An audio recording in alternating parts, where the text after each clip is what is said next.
Hello friends, welcome to my channel. இன்றைக்கி வீட்டிலையே ரொம்ப ஈஸியாக சிக்கன் பப்ஸ் எப்படி ரெடி பண்ணலாம் அப்படின்ற வீடியோ உங்க கூட ஷேர் பண்ணுறேன். நான் ஃபஸ்ட் டைம் ட்ரை பண்ணேன், ரொம்பவே சூப்பராக இருந்தது. இப்போ வாங்க வீடியோக்குள்ளே போகலாம்.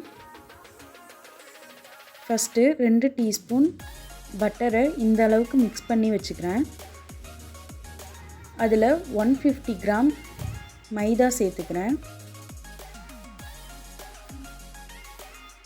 அதையும் சேர்த்து நல்லா மிக்ஸ் பண்ணிக்கோங்க.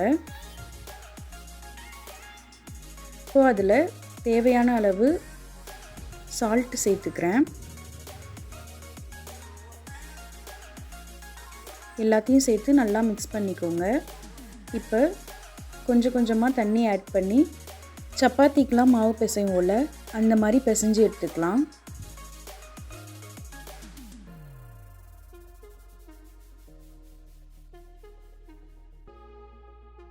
இந்த மாதிரி பிசைஞ்சு எடுத்துக்கிட்டேன். இதில் 1/2 டீஸ்பூன் ஆயில் சேர்த்துக்கிறேன். ஆயிலோடு நல்லா மிக்ஸ் பண்ணி இதை ஒரு 1/2 மணி நேரம் ஊற வச்சிடுறேன். இப்போது 1/2 மணி நேரத்துக்கு அப்புறம் ஓப்பன் பண்ணி பார்க்குறேன். எவ்வளோ சாஃப்டாக இருக்குன்னு பாருங்கள். இப்போது இதில் 2 டீஸ்பூன் எண்ணெய் சேர்த்துக்கிறேன். சேர்த்து இந்த மாதிரி அதை ரெடி பண்ணி வச்சுடுங்க. திரும்ப க்ளோஸ் பண்ணி ஒரு 1/2 மணி நேரம் ஊற வச்சிடுறேன். இப்போது சிக்கன் மசாலா செய்யலாம். அதுக்கு 2 டேபிள் ஸ்பூன் ஆயில் சேர்த்துக்கிறேன்.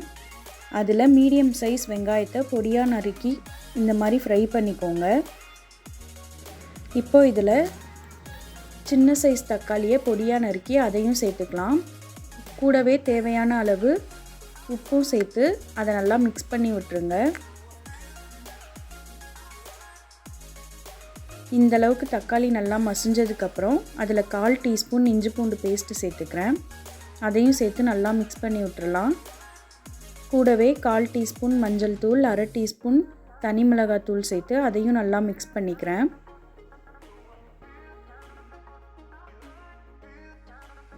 இப்போ இதை அப்படியே ஒரு நிமிஷம் நல்லா மசாலாலாம் சுண்டுற அளவுக்கு மிக்ஸ் பண்ணிக்கோங்க. அது கூடவே 100 கிராம் அளவுக்கு சிக்கன் எடுத்து அதை மிக்ஸி ஜாரில் போட்டு இந்த மாதிரி அரைச்சி எடுத்துக்கிட்டேன். இப்போ அதையும் உள்ளே சேர்த்துட்டு அதில் 2 டீஸ்பூன் அளவுக்கு கரம் மசாலா சேர்த்துக்கிறேன்.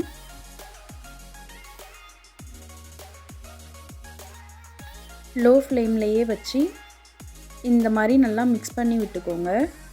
கூடவே ஒரு 2 டேபிள் ஸ்பூன் தண்ணி சேர்த்துக்கிறேன். இப்போ இந்த தண்ணியிலே வேகட்டும். இப்போ பாருங்கள், தண்ணிலாம் நல்லா வற்றிடுச்சு. இதில் கொஞ்சமாக கொத்தமல்லி தழை சேர்த்து இறக்கிடலாம். இப்போ இது ஆறுனதுக்கப்புறம் அதை குட்டி பால்ஸாக செஞ்சு எடுத்துக்கலாம்.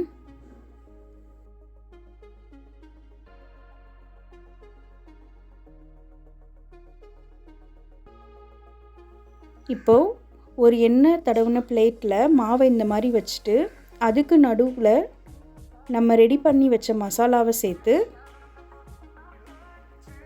இந்த மாதிரி ரெடி பண்ணி எடுத்துக்கோங்க. நான் ஓடிஜியில் தான் இதை வைக்க போகிறேன். அதுக்கு முன்னாடி ஒரு முட்டையை உடச்சி ஊற்றி அதை நல்லா மிக்ஸ் பண்ணிவிட்டு இந்த மாதிரி நம்ம ரெடி பண்ணி வச்சதுக்கு மேலே அப்ளை பண்ணிக்கலாம். ஓடிஜி இல்லைன்னா நீங்கள் கடாயில் கூட இந்த மாதிரி ஃப்ரை பண்ணி எடுத்துக்கலாம். இப்போ பாருங்கள், ரொம்பவே சூப்பராக ரெடி ஆயிடுச்சு. நீங்களும் வீட்டில் செஞ்சு பார்த்துட்டு எப்படி இருந்ததுன்னு கமெண்ட்ஸில் சொல்லுங்கள்.